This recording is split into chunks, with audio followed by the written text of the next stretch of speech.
ఒకటి రేవంత్ రెడ్డి గారికి చెప్తా ఉన్నా, ఇలా జరుగుతున్నది మీకు కూడా చెప్తా ఉన్నా. సిట్టు విచారణ కాదు, ఇది చిట్టి విచారణ. చిట్టినాయుడు గారు నడిపిస్తున్న ఒక పనికిమాలిన విచారణ తప్ప, ఓ లొట్టపీసు కేసులో ఇంకో పనికిమాలిన చిట్టి విచారణ తప్ప సిట్టు లేదు, తిట్టు లేదు. అక్కడ ఏమి లేదు. 2 ఏళ్ల నుంచి బోగస్ కథనాలు, ముఖ్యమంత్రి కార్యాలయంలో వడ్డించి వార్చే పనికిమాలిన స్టోరీలు, ఒక్కటి కూడా రాష్ట్ర ప్రజలకు పనికొచ్చే కథనం లేదు. పనికిమాలిన స్టోరీలతో 2 ఏళ్లు టైం పాస్ చేస్తా ఉన్నాడు. నేను అడుగుతా ఉన్నా ఆయనని, రేవంత్ రెడ్డిని, 1 కాదు 2 కాదు, ఇంకో 1000 వేసుకో. నీ సిట్టులు చిట్టీలు ఇంకో 1000 వేసుకో, ఏం ఫరక్ పడదు. మేం మాత్రం ఈ కొద్దిగా ఉంటే కొన్ని రోజులు శునకానందం ఉంటది, కానీ మేము మాత్రం నేను వదిలిపెట్టం. బీఆర్ఎస్ ఇవాళ తెలంగాణ ప్రజల గొంతుక, ప్రధాన ప్రతిపక్ష పార్టీ. మీరు ఎన్నికల్లో ఆనాడు మమ్మల్ని ఓడించడానికి అడ్డమైన మాటలు చెప్పి, అడ్డగోలు హామీలు ఇచ్చి, అందమైన అబద్ధాలను 6 గ్యారంటీ కార్డుల రూపంలో ప్రచురించి ఆ రోజు ప్రజలను ఏదైతే బురిడి కొట్టించినారో, మేము ప్రజల తరపున గట్టిగా మాట్లాడుతున్నాం అనేది నీ బాధ.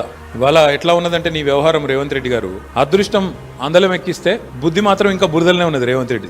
రాజకీయంగా ఇంకా కూడా ఆయనకు జ్ఞానం రాలే, ముఖ్యమంత్రి అన్న సోయి లేదు. తెల్లారి లేస్తే కేసీఆర్ గారిని తిట్టడం, మా పార్టీ నాయకులను తిట్టడం, పనికిమాలిన బూతులు మాట్లాడడం, పనికిమాలిన పని చేయడం తప్ప. అందుకే అంటున్నా నేను, అదృష్టం అందలం ఎక్కించిన బుద్ధి మాత్రం బురద బుద్ధే రేవంత్ రెడ్డిది. అందుకే ఈ దిక్కుమాలిన పనులు చేస్తా ఉన్నాడు.